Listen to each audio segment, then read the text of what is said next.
Kinaya pa ninyo mga kragrag yung mga pa-iskandalo ngayon sa Miss Grand International na below the belt na yung mga tirada ni Angko laban kay Rachel? Na, naloka ako mga kragrag. Sa totoo lang, para bang anyari? Bakit ganito nakabastos? Oh, isang magandang umaga sa inyong lahat mula dito sa Lasak City at welcome to my vlog. Naloka talaga ako. Parang hirap habulin yung mga kaganapan ngayon sa mundo ng beauty pageant. Pero hahabol at hahabulin talaga natin ito para sa pangkabuhayan showcase para sa ekonomiya ni Curagan. Eto na nga ang daming mga personalidad na nanadamay sa mga pinagagawa ni Angkol sa social media.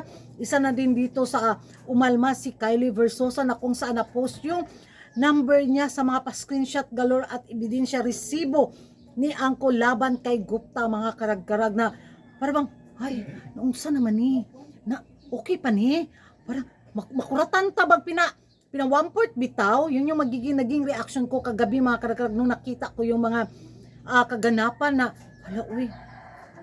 Tapos yung mga sa mga IG story ni Uncle, yung mga pambabastos na katawan ni Gupta na nakapost, pati pamilya ni Gupta.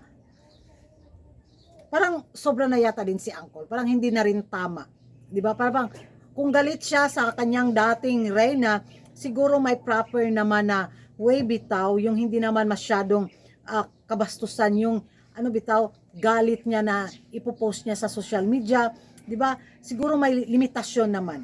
Papaisip talaga tayo mga karag-karag kung sino yung nagsasabi ng totoo. Ang Miss Grand International Organization or si Gupta, 'di ba? Base sa mga naglabasan ngayon sa social media na parang uy, over naman kaayo oy. O sige na, wagi na ang Miss Grand International sa drama effect engagement sa social media, natabunan talaga ang Miss World.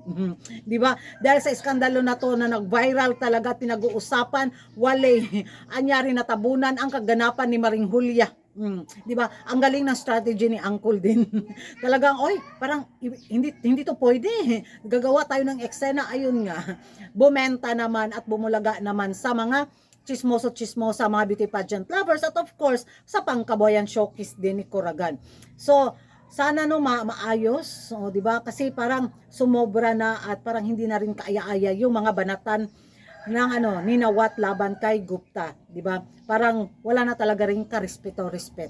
So yan lang yung magiging reaction ko mga karag-karag. Hindi ako pabor sa mga pinagagawa ni Uncle sa pamamahiya niya kay Gupta sa social media at parang kailangan na niyang ihinto yung niya, yung kadilulo din ni Uncle. 'Di ba? Kung galit siya kay Rachel, pwede niyang kasuhan si Rachel, 'di ba? In a proper at legal way. O 'di ba? Hindi yung ganito.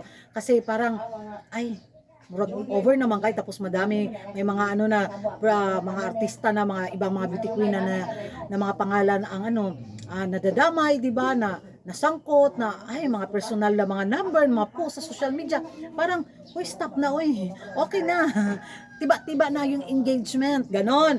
So ewan ko sa inyo mga karag-karag kung ano yung magiging reaction nyo dito nga sa patuloy na mainit na mga banatan at risbakang pambabastos galore sa Miss Grand International laban sa dati nilang winner sa Miss Grand International 2024 na si Gupta. Sa tingin nyo mga karag-karag, makatarungan kaya ang ginawa ni Nawat or need na niyang i-stop ang pagkadilulo din niya?